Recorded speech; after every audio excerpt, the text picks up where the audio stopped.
새해 복 많이 받으세요. 서로에게 복을 빌어주는 거 너무 좋죠. 올해도 여러분 건강하시고, 바이러스 별거 아닙니다. 잘 이겨내실 거예요. 그리고 요즘 하도 감기 걸린 분들이 많아서 이게 바이러스인지 아닌지, 그래서 정부가 검사하지 말라고까지도 했죠. 얼마나 놀라운 일입니까? 예상은 했지만, 그래서 여러분 걱정하지 마세요. 하나님 지키시고 보호하시고 하나님께서 하실 일들이 있습니다. 함께 믿음으로 바라보고 나아가길 원합니다. 오늘은 호세아 말씀, 성부영신 예배와 더불어 같은 말씀을 오늘 또 선포하는데 내용은 좀 달라요. 포커스가 요점이 다르기 때문에. 그래서 호세아 6장 1절부터 6절까지 함께 나누기 원합니다. 이제 함께 한 목소리로 봉독해 올릴까요? 시작. 오라, 우리가 여호와께로 돌아가자. 여호와께서 우리를 찢으셨으나 도로 낫게 하실 것이요 우리를 치셨으나 싸매어 주실 것임이라. 여호와께서 이틀 후에 우리를 살리시며 셋째 날에 우리를 일으키시리니 우리가 그의 앞에서 살리라. 그러므로 우리가 여호와를 알자. 힘써 여호와를 알자. 그의 나타나심은 새벽빛같이 어김없나니 비와 같이 땅을 적시는 늦은 비와 같이 우리에게 임하시리라 하니라. 에브라임아, 내가 내게 어떻게 하랴? 유다야, 내가 내게 어떻게 하랴? 너희의 인애가 아침 구름이나 쉬어쓰지는 이슬 같도다. 그러므로 내가 선지자들로 그들을 치고 내 입의 말로 그들을 죽였노니 내 심판은 빛처럼 나오니라. 나는 인애를 원하고 제사를 원하지 아니하며 번제보다 하나님을 아는 것을 원하노라. 아멘. 힘써 여호와를 알자. 힘써 하나님을 알자. 이 말씀을 가지고 오늘 말씀을 함께 좀 나누기 원해요. 먼저 조금 말씀을 드릴게요. 오늘 설교 길어요. 눈을 흘리지 마시고 이걸 두 편으로 나누려고 하다가 흐름이 끊길 것 같아서 그냥 하나로 진행하려고 합니다. 보통 우리가요, 익숙한 것을 잘 안다라고 생각한대요. 인간은 익숙한 것 혹은 익숙한 사람을 나는 그 사람 잘 알고 있어, 난 이것을 잘 알고 있어 라고 착각한대요. 우리 삶 가운데 여러분 어떤 것이 가장 익숙해요? 어떤 사람이 가장 익숙한 사람입니까? 가족이 익숙하겠죠. 제가 여러분 집에 딱 쳐들어가면 불편하잖아요. 그래도 우리 종초부터 우리 목사님 오셨네 할렐루야 하시는 분도 계시겠지만 갑자기 그 잠옷 차림인데 갑자기 모래도 발라야 될 것 같고 갑자기 능없이 쳐들어온대 막 그러잖아요. 편하지는 않잖아요. 그죠? 제가 얼굴이 이래서 익숙하지도 않고, 그죠? 어렵잖아요. 그런데 가족끼리는 편안하게 있잖아요. 여러분 자동차 맨날 모시죠? 그래도 난 운전할 줄 알아. 근데 우리가 착각하는 것 중에 하나가 뭐냐면 익숙한 것을 잘 안다라고 생각하는 거예요. 여러분 가족이 익숙하지만 여러분 가족을 잘 알고 계십니까? 남편이 무슨 생각하는지, 아내가 무슨 생각하는지 아세요? 자녀가 지금 무슨 생각하고 있는지 아세요? 어렵잖아요. 부모가 자녀에게 애지중지하고 이렇게 하는 게 우리 자녀가 잘 클 거야, 우리 딸 아들딸이 잘 클 거야 라고 막 정말 애쓰고 노력하고 각종 좋은 것을 다 해줬는데 우리 딸이 탁 크더니 엄마가 나한테 해준 게 뭐가 있어? 혹시 이런 소리 들어보신 적 계세요? 바로 애지중지 키우고 희생과 고생과 노력을 다 해서 다 퍼줬는데 막상 나온 얘기가 엄마가 나한테 해준 게 뭐 있어? 아빠가. 그러면 열불이 터져야 안 터져요? 터지죠. 나는 이렇게 하는 게 우리 자녀가 잘 크는 거라 생각했고 내가 잘하는 거라 생각했는데 막상 어떤 일이 벌어져요? 내 새끼는 나를 하나도 모르는구나. 모르는 거예요. 우리가 맨날 운전하고 자동차 운전하고 출퇴근하고 하지만 막상 타이어가 플랫되면 스페어 타이어 하나 바꾸는 걸 모르는 분들이 대반이더라고요. 와이퍼가 이거 어떻게 바꾸는지도 모르고 시동은 왜 안 걸려? 몰라요. 우리가 잘 안다고 생각하는 것들이 어떻게 보면 가장 모르는 거일 수 있어요.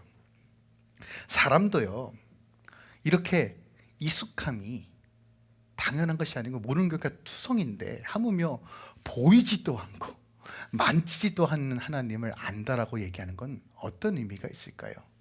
여러분 생각해 보셨어요? 하나님을 아는 것이 매우 중요한데 우리는 보통 익숙한 종교 생활을 가지고 하나님을 안다라고 표현하는 거예요.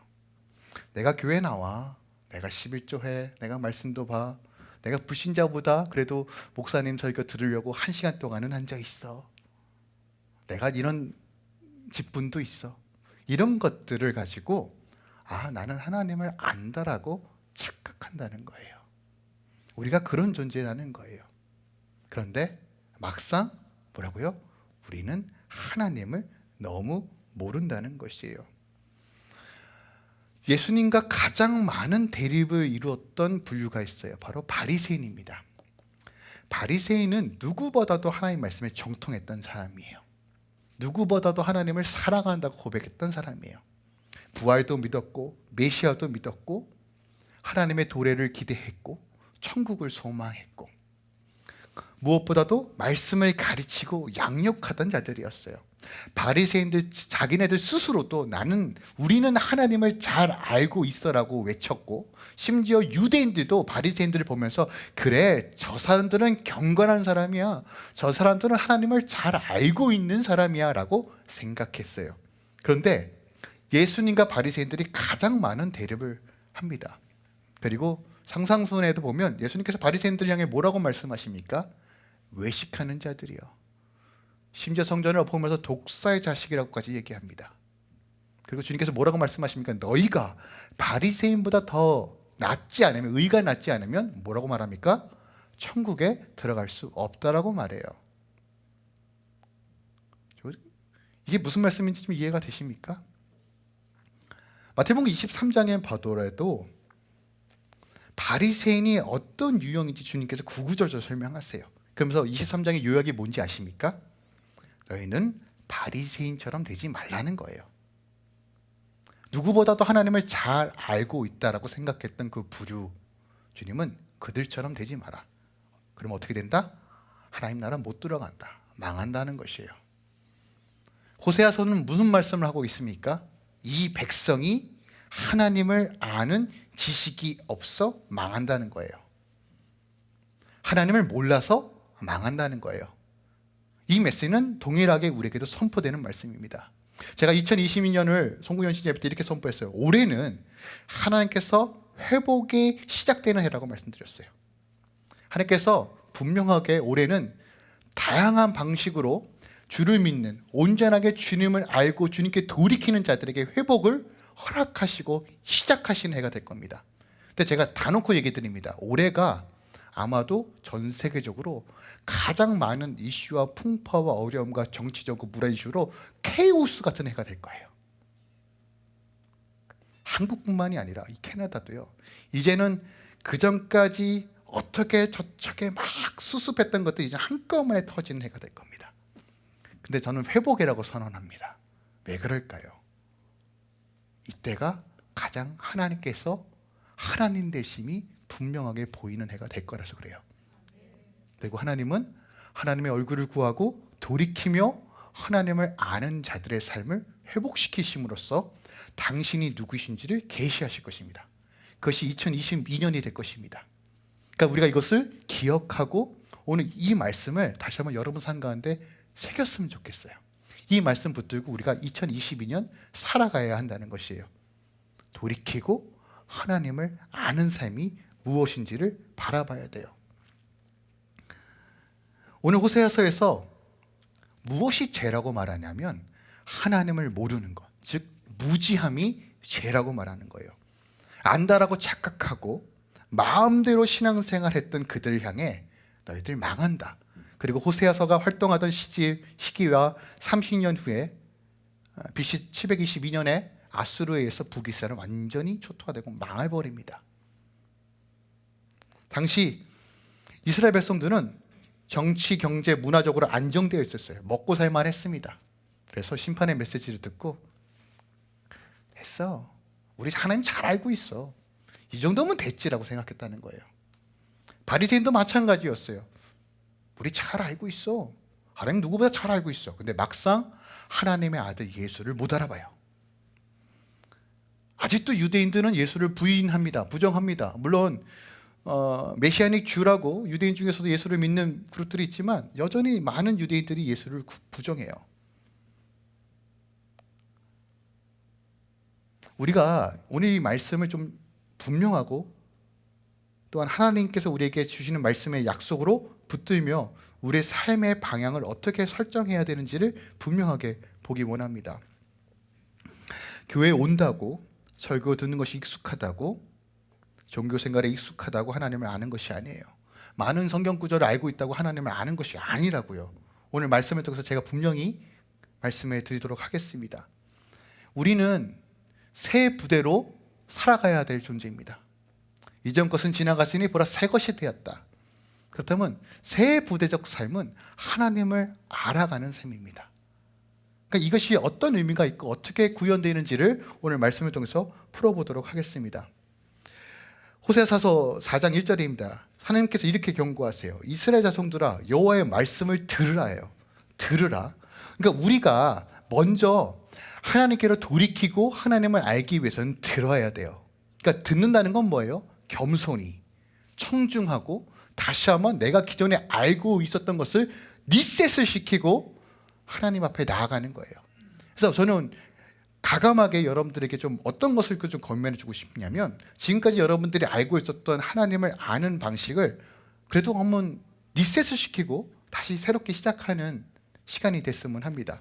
그 여호와께서 이 땅의 주민과 논쟁에게 이 땅에게 진실도 없고 인애도 없고 하나님의 아는 지식도 없다라고 말합니다. 그러니까 하나님의 아는 지식이 없으니까 진실도 없고 인애도 없고 그리고 저주와 속임과 살인과 도둑질과 간은 뿌이고 피가 피를 뒤잇는다라는 얘기예요. 그러니까 결국 우리가 하나님을 아는 삶을 추구하지 못하고 하나님을 알지 못하면 결국 죄의 노예로서 근데 나는 하나님을 안다라고 착각하며 살지만 실상은 하나님을 전혀 모르는 삶을 살 수밖에 없는 존재라는 것을 오늘 본문이 우리에게 지적하는 거예요. 근데 하나님은 심판의 메시지에서 마치는 것이 아니라 오늘 본문 6장을 통해서 뭐라고 선포하시냐면 3절입니다. 그러므로 우리가 여호와를 알자 힘써 여호와를 알자 그가 나타나시면 새벽 빛과 같이 어김없나니 비와 같이 땅을 적시는 늦은 비와 같이 우리에게 임하시리라는 거예요. 그러나 우리가 여호와를 알 때 어떻게 알아요? 힘써 할 때. 힘써 하는 건 어떤 의미일까요? 그 사람이 누구인지 그 대상은 어떤 생각을 하고 있는지 그 마음이 어떤 것인지 표면적으로 아는 것이 아니라 연구하고 고민하고 애쓰고 희생하고 발버둥 치는 삶을 의미하는 겁니다. 하나님 누구세요? 하나님 말씀해 주세요. 하나님 알고 싶어요. 이렇게 나아가는 자에게 주님께서 새벽 빛과 같이 바로 즉각적으로 오셔서 회복시켜 주신다는 거예요. 더딘 것도 아니고요. 그 즉각적으로 회복시켜 주신다는 것이에요. 우리가 2020년 시작하면서 여러분 가운데 소망하고 바라는 것들이 있을 것입니다. 어떤 분들은 간절히 회복을 원하고 어떤 분들은 간절하게 어떤 것들을 이루기 원하는 마음들이 있을 거예요. 근데 기억합시다. 하나님을 알 때 성취되는 거예요. 하나님의 뜻을 분별할 때 성취가 되는 거예요. 그런데 하나님의 뜻과 전혀 상관없는 삶은 어떻게 된다고요? 결국 망한다는 겁니다. 그래서 호세아서를 묵상할 때 우리가 세 가지 질문을 해야 된다고 송구영신 때 말씀드렸어요. 첫 번째는 하나님께서 우리를 왜 찌시는가? 그 부분은 송구영신 예배 때 잠깐 나누었습니다. 하나님께서 우리를 왜 찌시는가에 대한 고민이 있어야 돼요. 하나님께서 이 코비드를 왜 허락하시는가? 우리에게 고난과 역경과 광야를 왜 허락하시는가에 대한 이유와 목적을 분명히 아셔야 돼요. 하나님께서 우리를 왜 찌실까요? 그 광야를 통해서 하나님의 거룩한 백성으로 세우기 위해서요. 인간은요 고난과 역경 없이는 정신을 못 차립니다. 죄를 사랑하기 때문에 그래요. 그래서 평탄한 삶을 사는 것보다 때로는 고난과 어려움과 흔듦을 경험함을 통해서 하나님을 바라보는 삶으로 살아가는 것이 은혜다인 것을 가르쳐 주시는 거예요. 그래서 우리에게 어려움을 허락해 주시는 것입니다. 두 번째로 그렇다면 회복을 바라보며 하나님께로 돌이키는 건 뭔가? 하나님을 아는 삶은 무엇인가? 이것이 왜 잘 안 되는가? 그렇다면 이것을 통해서 하나님은 무엇을 하기 원하시는가? 이런 질문들을 오늘 호세아를 통해서 우리가 발견해야 된다는 거예요. 그 부분을 오늘 본문에서 함께 나누기 원합니다. 오늘 본문 말씀입니다. 1절과 2절이에요. 이렇게 선포해요. 오라 우리가 여호와께로 돌아가자라고 얘기해요. 여호와께로 돌아가자. 주님의 조건 없는 초청이에요. 주께서 우리 부르시는 거예요. 돌아오라. 내 아들 딸들아 이제는 돌아와라. 여러분, 구원은요, 아버지의 조건 없는 초청에 반응하는 것이 구원입니다. 아버지께서 값없이 조건 없이 우리를 초청하세요. 이게 복음이거든요. 초청하세요. 돌아와라. 돌아와라. 근데 우리가 돌이키는 것이 구원이라는 거예요. 회개하고 하나님을 바라보는 것이 구원이라는 것이에요. 돌아간다는 것, 돌이킨다는 것은요, 가던 길을 멈추고 내 삶의 방식을 돌이키는 것을 의미합니다. 근데 중요한 것은요, 돌아오라의 본질적인 의미는 세상을 바라보는 것을 멈추고 하나님을 바라보라는 거예요. 여러분, 이 바라본다는 의미를 조금 더 분명히 알았으면 좋겠어요. 우리 인간은요, 무엇을 바라보냐에 따라서 우리의 삶이 바뀌어요. 어떤 것을 주시하고 어떤 것을 집중하냐에 따라서 우리 삶이 바뀐다고요. 예전에 이런 말도 있죠. 서로 사랑하면 닮아간다. 그래서 누가 아내인지 누가 남편인지 모르는 부부도 있잖아요. 아니에요? 목사님, 그런 부부를 만나본 적이 없어요. 어떻게 둘이 너무 똑 닮으셨어요 하는 부부 있잖아요. 서로 사랑하며 바라보니까. 그런데 돈을 바라보면 돈처럼 생기게 되어 있습니다. 이게 사람을 비하하는 게 아닌데요, 이 세상에 좀 전문 분야의 사람들을 보니까 좀 어느 정도 좀 일리가 있어요. 한국에서 우리 강아지들, 개를 참 잘 다루는 개통령이라고 하는 사람이 있어요. 혹시 누군지 아십니까? 네. 좀 죄송해요. 그러니까 제가 솔직하게 그래서 그래요. 개상이세요. 그죠? 그러니까 좀 맞잖아요. 그러니까 그게 비하가 아니라, 그래서 저는 문득 이런 생각이 드는 거예요. 정말 개를 잘 다루세요. 동물을 특히. 그러면서 보는데 얼굴도 그러네. 아마 그러지 않을까 하는 생각이 좀 조심스럽게 하는데, 제가 왜 이 말씀을 하냐면, 인간은요, 무엇을 바라보냐에 따라서 그것을 영향을 받고 그것의 변화가 이루어져요. 제가 예전에 저도 여러 번 이사를 했지만 햇빛이 잘 안 들어오는 집에 산 적이 있어요. 햇빛이 안 들어오니까 어두컴컴한 거예요. 불을 켜도 어둡고, 햇빛이 안 들어오고 어두우니까 자꾸 사람이 우울해지고 힘들어지더라고요. 그런데 다음번에 이사를 갔더니 햇빛이 짱짱하게 들어온 데를 갔어요. 아침에 이러면 막 새소리가 막 퐁퐁 날리고 막 이런 데 갔단 말이에요. 그랬더니 뭘 하지도 않았는데 햇빛이 들어오는 것만으로도 내 삶의 라이프가 완전히 바뀌더라고요. 자, 우리 안에는 어떤 놀라운 인체적인 비밀이 있냐면요, 여러분, 감기가 걸려도요, 굳이 약을 먹지 않고 주사를 맞지 않아도 감기가 나아요. 그거 아시죠? 한국은요, 가면 주사도 맞고 약도 주고 막 주잖아요. 그런데 여기서는 어떻게 해요? 병원을 예약을 하고 가면 막상 의사 진료 받을 때 감기가 다 나 있어. 그죠? 2주면 감기가 다 나요. 원리적으로 2주면 감기가 다 난다고요. 여러분, 뼈가 부러졌어요. 아이쿠 하고 뼈졌어요. 그러니까 오랜만에 운동하려고 스키 타다가 또 다리가 부러지신 분도 계시던데. 근데 다리가 부러졌어요. 이런 사물들은 부러지면 안 되잖아요. 못 고치잖아요. 근데 사람의 뼈는 얼마나 놀라운지 고정만 하면 나아요. 자, 이게 무슨 얘기냐면, 우리가 하나님을 바라보면요, 세상을 바라볼 때는 내 안에 수많은 어그러짐과 깨져임으로 우리가 삶이 망가지는데, 하나님을 바라보는 순간 내가 뭘 하지 않아도 내 안에 치유가 일어나기 시작한다는 거예요. 이게 영적인 원리라는 거예요. 자, 당시 이스라엘 백성들이 하나님을 몰랐어요. 하나님 무시했어요. 헌시작처럼 버렸어요. 세상을 사랑했어요. 근데 마음속에는 난 하나님 알고 있다라는 그런 오망방자함으로 살았어요. 근데 하나님께서 말씀하시는 거예요. 그거 내려놓고 돌이켜 나를 바라보라. 그때 회복이 임한다는 거예요. 여러분, 2022년 하나님 바라보시길 원합니다. 돌이킨다는 것은 하나님을 바라보는 거예요. 그래서 신앙의 시작은 어떻게 보면 굉장히 수동적일 수 있어요. 잠잠히 하나님 바라보는 거예요. 뭘 하는 것이 아니라.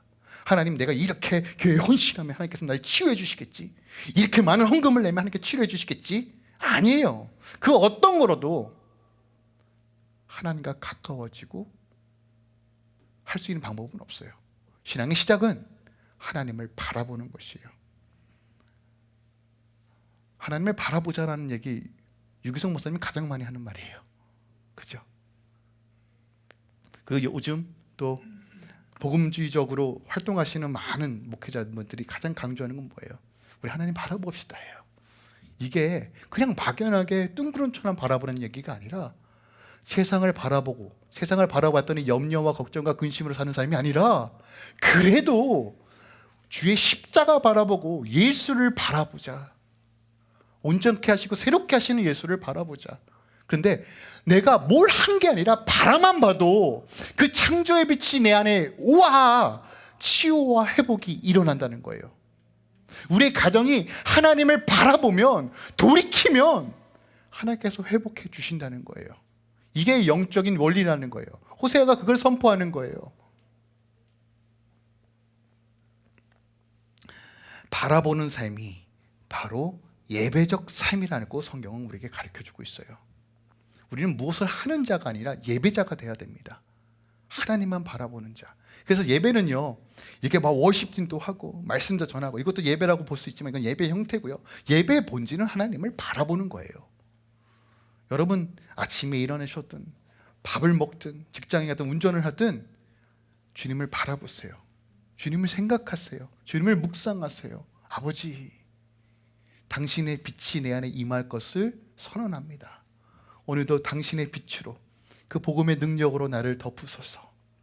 고백하며 믿음으로 바라보며 나아가는 거예요. 그때 어떤 일이 벌어지느냐? 회복이 일어나는 거예요. 그런데 이스라엘 백성들은 그거 하지 않았어요. 하나님 안 바라봤다고요. 바알신 바라고 아세라 바라보고, 아싸 풍요의 신, 쾌락의 신, 다산의 신. 그러니까 주님께서 이렇게 말씀하시는 거예요. 호세아서 4장 6절입니다. 내 백성이 지식이 없음으로 망하는도다. 무지가 죄고 하나님을 모르는 것이 죄고 이것으로 인하여 너희가 망했다는 거예요. 내가 지식을 버렸으니 나도 너를 버려 내 제사장이 되지 못하게 할 것이요, 내가 내 하나님의 율법을 잊었으니 나도 내 자녀들을 잊어버리리라. 자, 하나님께서 잊어버리신대요. 버리신다는 뜻이에요. 강력한 말입니다. 여기서 말하는 하나님을 아는 지식은 어떤 단어를 사용하냐면요, 여러분 이 단어 꼭 기억했으면 좋겠어요. 야다으라는 단어를 사용해요. 야다으, 히브리어예요. 이 단어는 창세기 4장에 아담과 하와가 동침할 때도 사용했던 단어예요. 그러니까 프로필상으로 또 표면상으로 아는 지식을 안다라고 얘기한 이 단어가 아니라 예수 그리스도가 나를 위해 죽으시고 부활하셨고 다시 오셨어요 라는 이 지식을 아는 지식을 이야기하는 것이 아니라 하나님과의 친밀한 가운데, 교제 가운데 하나님의 마음과 생각을 읽고 동행하는 것을 야다으라고 표현하는 거예요. 근데 하나님께서 뭘 요구하십니까? 너희가 이 야다으가 없다는 거예요. 오늘날 우리는요, 다시 말씀드립니다, 교회에 오는 거, 성경 말씀 아는 거, 이게 익숙하니까 하나님을 안다라고 얘기합니다. 근데 하나님 뭐라고 말씀하시니까? 너희가 하나님을 모르는구나 라고 얘기하는 거예요. 우리 안에 이런 도전을 주시는 거예요. 이게 왜 도전이냐면요, 하나님을 모르면 어떤 일이 벌어집니까? 망한다는 거예요. 답이 없다는 것이에요. 이건 하나님의 절규입니다. 그 아들을 향해 절규해요. 자식 아들이, 부모의 입장에서 자기 아들 딸이 부모의 말을 듣지 않고 다른 사람 말 듣고 다른 사람의 도움을 구하고 엄마 아빠가 나에게 해준 게 뭐가 있어라고 얘기하면 부모의 마음은 찢어지는 거잖아요.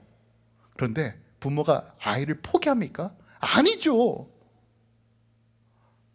외치고 훈계하고 가르치고. 근데 주님의 요구가 뭐예요? 돌아오라, 바라봐라, 나와 친밀하게 교제하자, 관계하자. 내가 너를 구원한 목적도, 내가 너를 백성 삼은 이유도 내가 너와 함께 하길 원한다. 이것이 가장 신앙의 핵심이다라고 얘기하는 거예요. 하지만 하나님의 언약 백성이라 할지라도 보세요, 지식이 없으면 죄악에 빠지기 때문에 우상을 섬길 수밖에 없어요. 그러면 죄악에 빠지고 우상을 섬기게 되면 어떻게 되는 겁니까? 하나님 나라의 유업이 없는 거예요. 언약 백성임에도 불구하고요. 하나님의 절규를 들으셔야 됩니다. 당시는 구약의 이야기가 아니라 바리새인도 마찬가지잖아요. 바리새인에게도 그렇게 말씀하셨어요. 유대인이고 하나님을 아는 자들에게 이 독사의 자식들아, 외식하는 자들이라고 지적하셨단 말이에요. 오늘날 교회 안에 판치는 이 바리새인적인 영, 외식적인 영, 지식의 영들은 경계해야 됩니다. 제대로 알아야 돼요. 그래서 제가 올해 제발 다른 목사님 설교 듣는 거 다 좋고 교리 좋고 다 좋은데요, 여러분 말씀과 씨름하시라는 이유가 여기 있어요. 물론 말씀을 자의적으로 해석하면 안 됩니다. 물론 목회자의 도움이 필요해요. 맞아요. 하지만 여러분들 되게 단단한 이 식물과 같은 이 성경을 읽으시면서 씨름하시고, 아버지 이건 무슨 뜻이에요? 성경이 좀 알려주세요. 그러면 하나님께서 마음 주시겠죠. 이수영 목사에 가서 물어라. 아니면 또 다른 목회자에게 물어라. 그럼 알려주시면 가서 묻고 이게 무슨 뜻이에요? 아 그래요. 이런 씨름들. 그런데 하나님에 묻지 않고 마치 패스트푸드처럼 전자레인지 딱 눌려서 띵 나오는 이 말씀, 아주 좋아. 이런 식으로 하나님의 말씀을 대하고 관계를 맺고 있는 거예요. 이건 야다의가 아니라는 거예요. 오늘이나 그때나 우리가 아버지께로 돌아가지 못하는 근본적인 이유는 죄를 너무 사랑하고요. 여러분 인정하셔야 돼요. 나는 죄를 사랑해요. 여러분, 목사님 저는 제 근처도 안 가요. 누굴 속이세요? 우리 본성이 죄인인데 어떻게 죄를 안 사랑할 수 있겠어요? 우린 죄를 사랑하는 존재입니다. 죄를 심지어 내가 얼마나 사랑하는지도 몰라요. 그러면서 부정하지만 여러분 우리는 죄를 사랑할 수밖에 없는 존재예요. 죄인이기 때문에 그래요. 그리고 두 번째로 하나님을 너무 모르기 때문에 아버지께로 돌아가지 못하는 거예요. 지난주에 저희 집에 어떤 일이 있었어요. 어떤 일이 있었냐면, 제가 거실에서 우리 아들하고 누에리하고 저희 아내는 저 부엌 쪽에서 뭘 하고 있었어요. 하고 저희 딸은 그 3층에서 자기 방에서 아마 놀고 있었던 것 같아요. 한참 시간이 흘렀어요. 근데 저희 딸이 삐쭉삐쭉 내려오더니 이렇게 얼굴이 되게 어두워요. 어두면서 저희한테 딱 오더니 아빠 혼내지 마 라는 거예요. 자, 감이 오죠. 뭐 사고를 쳤구나. 근데 진짜 한참 후에 내려왔어요. 아빠 혼내지 마. 그래서 제가 너그럽고 인자한 얼굴로 너야 안 혼낼게. 무슨 일이야? 했더니 물을 흘렸대요.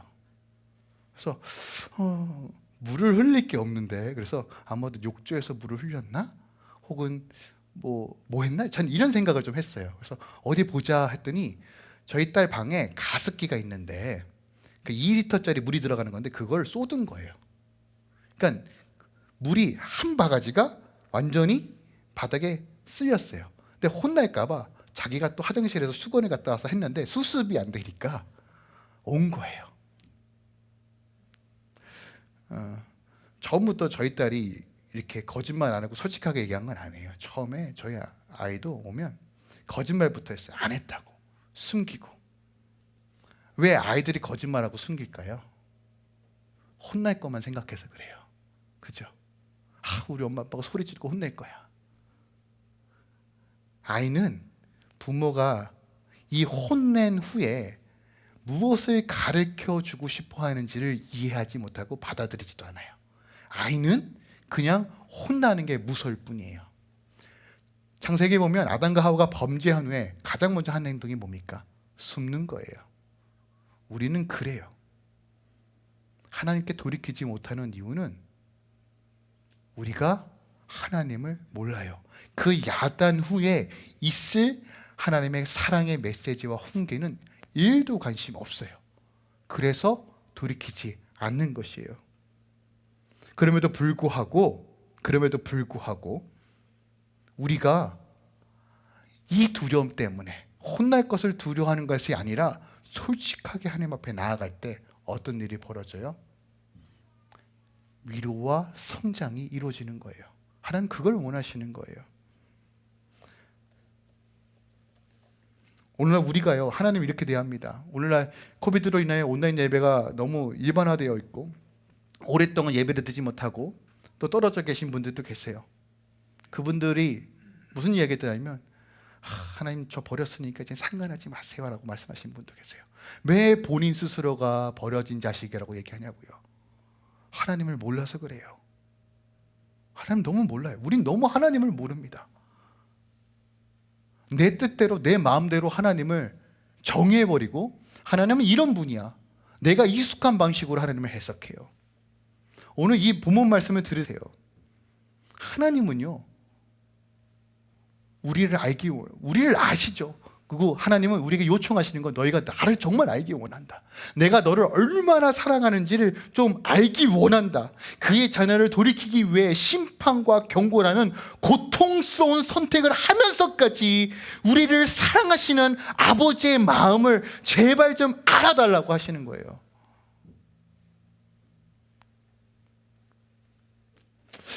성구여신 예배 때 제가 이런 말씀을 한 적이 있어요. 좀 제가 보강하기 위해서 좀 말씀드려요. 제가 어떤 얘기를 했냐면, 하나님이 우리에게 은혜를 주셔야지만 우리가 회개할 수 있다. 하나님께서 회개로 인도해 주셔야지만 우리가 회개할 수 있다는 말을 제가 거짓말이라고 표현했어요.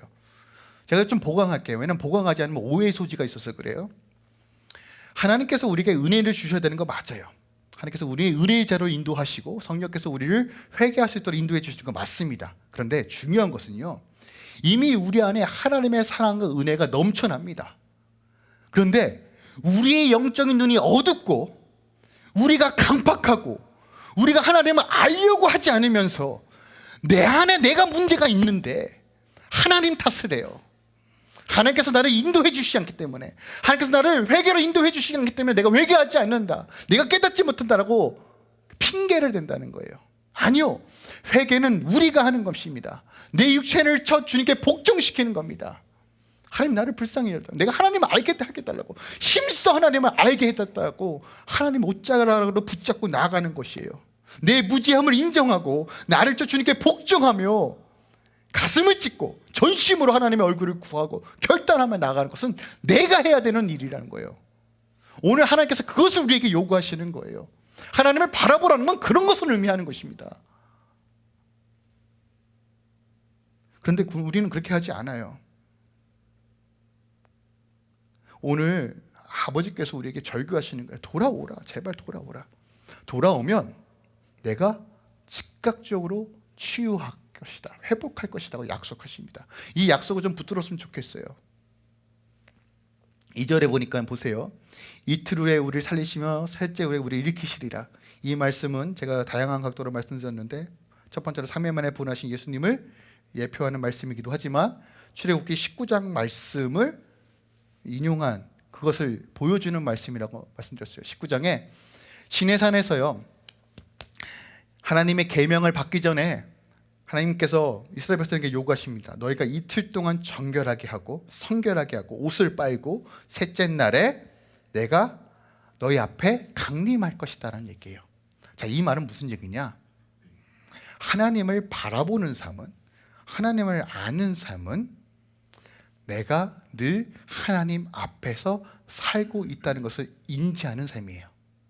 이것을 고람데오라고 얘기합니다. 다시 말씀드립니다. 하나님을 아는 삶은 내가 지금 하나님 앞에 있습니다 라는 것을 인정하고 그렇게 사는 삶이 하나님을 아는 삶이에요. 그렇다면 하나님을 모르는 삶은 무엇일까요? 내가 하나님 앞에 있는지 없는지 상관없이 그냥 사는 거예요. 우리는 이것을 불신이라고 말합니다. 여러분, 이렇게까지 생각 안 하시잖아요. 하나님께서 요구하시는 하나님의 삶은 내가 지금 이 순간, 내가 혼자 있든 집에 있든 밥을 먹든 차를 운전하든 도시락을 싸든 학교를 가든 내가 지금 하나님 앞에 있습니다 라고 살아가는 거예요.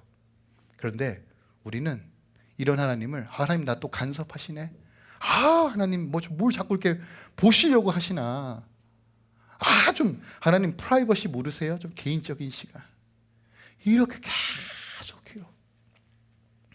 하나님 안에 거할 때만 우리 완전해질 수 있는데 우리 그 가치 몰라요. 아버지 마음 모르니까 자꾸 밀어내는 거예요. 그런데 기억합시다. 하나님을 힘써 알 때 하나님께서 우리를 회복하여 주십니다. 그래서 삶의 이유와 목적은, 신앙의 방향성은 하나님을 아는 것이에요. 여러분 다른 거 다 모르셔도 되는데 하나님을 아는 것이 가장 우선순위고 최선이다라고 생각하시고 살아가셔야 돼요. 2022년에 이거 훈련하셔야 됩니다. 그런데 이게 한순간에 이루어지는 거 아닌 거 알잖아요. 한 사람을 알아가는 것도 수많은 애씀과 노력이 필요해요. 때로는 내 자존심도 깨트려야 되고, 내가 죽어야 되고, 내가 헌신해야 되고, 내가 눈물 흘려야 되고, 가슴에 쳐야 되는 일이 수도 없이 많아요. 하나님께서 내 육신의 죄를 보게 하시고 드러내 주시고, 때로는 우리 안에 수치감이 드러나고 도망가고 싶어하는 순간들이 수도 없이 많은데, 그럼에도 불구하고 빛으로 나오는 거예요. 그리고 아버지를 보는 거예요. 내가 하나님 앞에 서겠습니다. 이것이 하나님께 돌이키는 거고 하나님을 아는 삶이라고 호세아가 우리에게 가르쳐주고 있는 거예요. 그때 가랑비에 옷 젖듯이 오늘 새벽비와 같이, 비와 같이, 땅을 적시는 늦은 비와 같이 우리에게 임한다는 거예요. 여러분 비가 뭡니까? 생명이잖아요. 비가 공급되면 식물이 자라고 열매를 맺게 돼요. 비가 오지 않으면요, 마른 땅같이 척박하게 되고 죽는다는 거예요. 때에 따라 내리시는 하나님의 은혜, 생명, 공급, 충만함. 언제요? 하나님을 힘써 알 때, 내가 하나님 앞에 선다는 것을 인정하고 바라보는 삶을 살 때 하나님께서 그렇게 해주시겠다는 거예요. 그래서 종교개혁자들이 코람데오 코람데오 외쳤던 것이 바로 그 이유라는 것이에요.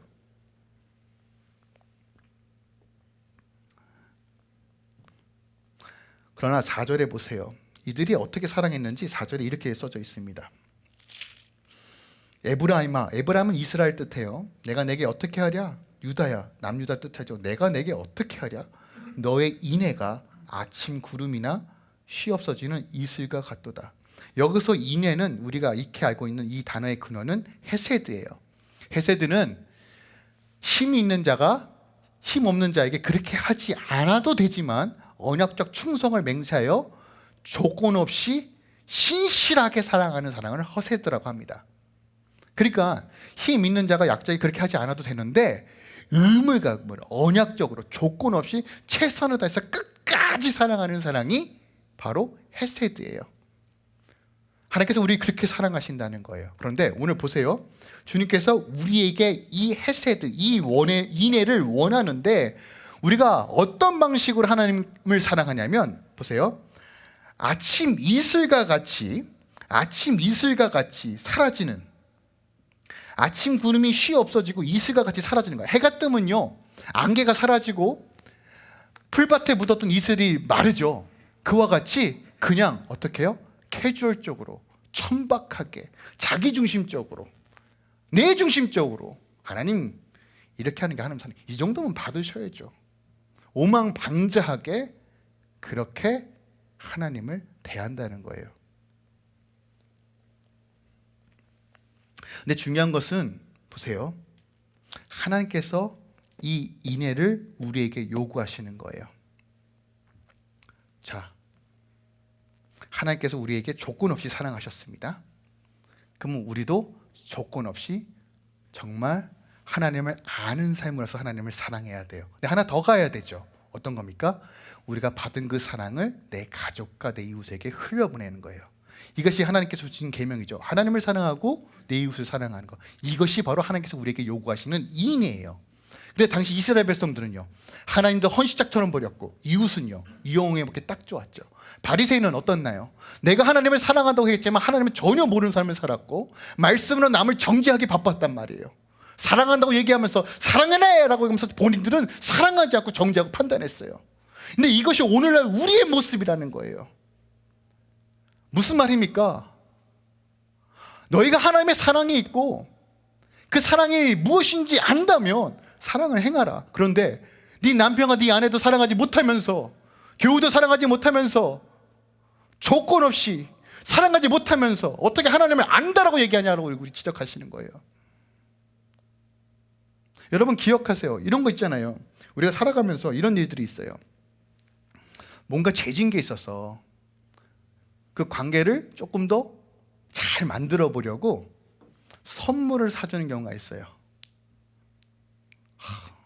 제가 뭐 아내한테 뭐 잘못했어요, 실수했어요. 근데 이것을 좀 무마시키려고 평상시에 아내가 원했던 것을 사다 주면서 뭐라고 얘기해요?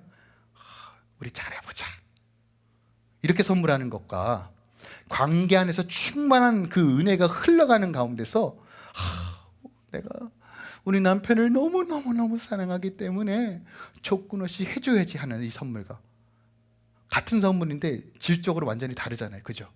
목적을 가지고 하는 선물과 이유 없이 무조건적으로 헌신하는 선물의 가치는 달라요.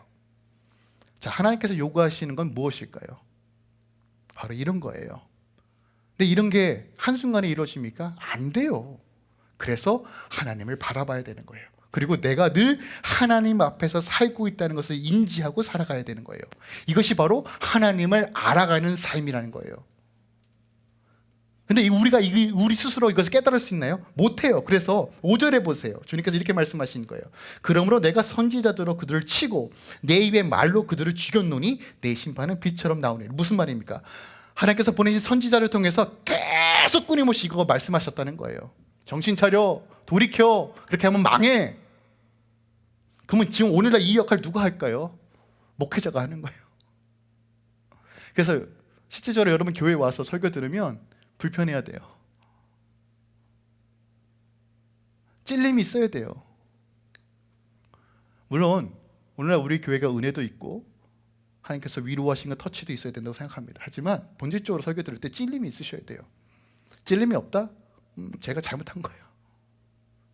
근데 그 찔림은 어떤 찔림이라고요? 아버지의 마음을 보면 우리가 하나님을 아는 삶으로 인도하는 찔림이에요. 그 결론입니다. 6절이에요. 주님께서 2번이나 인용하신 말씀이에요. 나는 인애를 원하고 제사를 원하지 아니하며 번제보다 하나님을 아는 것을 원한다라고 얘기합니다. 여기서 말하는 인애도 헤세드입니다.